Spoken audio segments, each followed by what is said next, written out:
Sasquatch sighting captured on camera near Tsalie Lake on the Navajo Nation. Nick reports his sighting on Bigfoot Media Group. Saw this creature on August 12, 2024 around 6:30 a.m.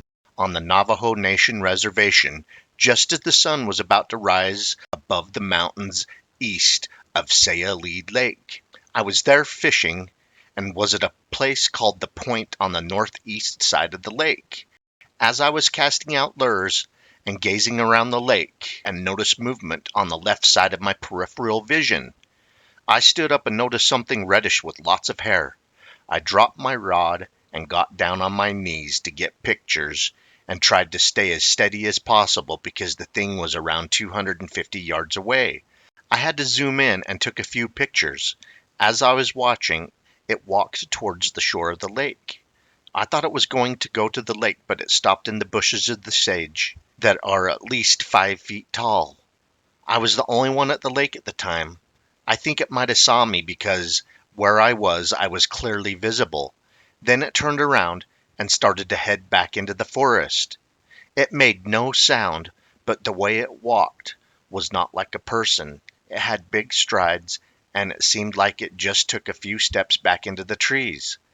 I say it was about 6 to 7 feet tall. Those fence posts are usually about the same height as to keep the horses and cattle in the field for the grazing. But it was a surreal moment for me, and we do have sightings here in the Chuska Mountains area here on the reservation. RMSO observation. That reddish-brown color is about the same color as the last Bigfoot captured on camera in northeast Arizona on the Navajo Nation. If the sage hitting the creature about chest height are around 5 feet tall, then the creature would be 1.5 to 2 feet taller, putting this creature over 6 feet easily.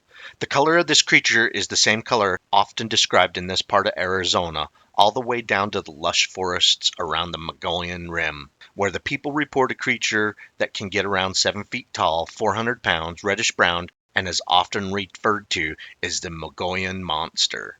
Not long ago, there were some really nice Bigfoot tracks found northeast of Tsalie Lake, just across the New Mexico border near Shiprock along the San Juan River, and Dave Oz captured a really nice photo of the Bigfoot near the same area too. Bigfoot activity, sightings, and evidence in New Mexico and the Four Corners region. Make sure you subscribe and smash that bell button so that you can get the notifications of the 2 or more videos we post each week. Dave Oz, who is a New Mexico and Four Corners Bigfoot investigator, writes RMSO. There is a lot of activity in the Mogollon Rim of Arizona. Surprised this has not been reported by camp hosts more often. There are the Four Corner locations too. I know a gal who used to camp close to the site where Travis Walton and his logging crew were abducted by alleged aliens in the 1970s. Told me a few years back she will not camp there anymore due to observed gray aliens and Bigfoot activity. It's apparently still ongoing after the abduction occurred. I remember 3 years ago listening to my police scanner about a gorilla observed near my home off US 64 near Sunray Casino, New Mexico. Bright sunny morning at 7 a.m. and a female sheriff deputy reported to stopping a car and saying to the dispatch, "I also saw that gorilla while turning around on the highway," with a voice that she really didn't want to see or deal with it. The area has a fair share of sightings, especially in and around nearby San Juan River from Colorado all the way into Utah. Dave Oz sends us a photo from this area. RMSO responds, "Interesting, Dave, thank you. Enjoyed hearing about this going on in and around that area." Dave Oz elaborates on Bigfoot evidence documented along the San Juan River in New Mexico. San Juan River between Kirtland and Shiprock, New Mexico, August 2008. We don't give exacting locations for further study, but I can say this river has activity everywhere and anywhere between its source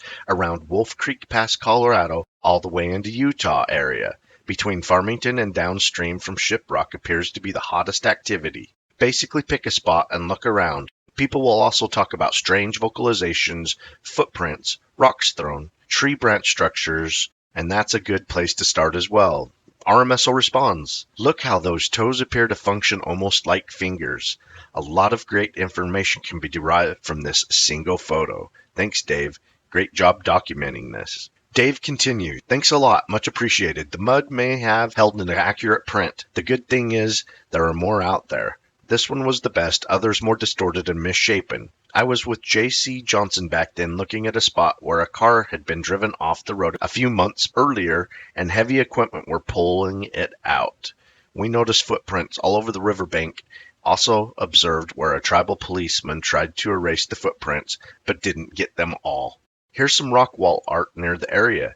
The ancient newspaper tells it all." Here's a cropped-in photo of an upright object. It is not a rock, shadow, or vegetation, but something solid and blocking light while standing within the pinyon pines. Yeah, I would like to thank Dave for all the photos and all the reports that he has sent us from that area. It's an amazing area. As a matter of fact, he talks about the Wolf Creek Pass in Colorado. We have received several Bigfoot sighting reports from that Wolf Creek Pass in Colorado. As a matter of fact, it's been less than a year since we got the last one.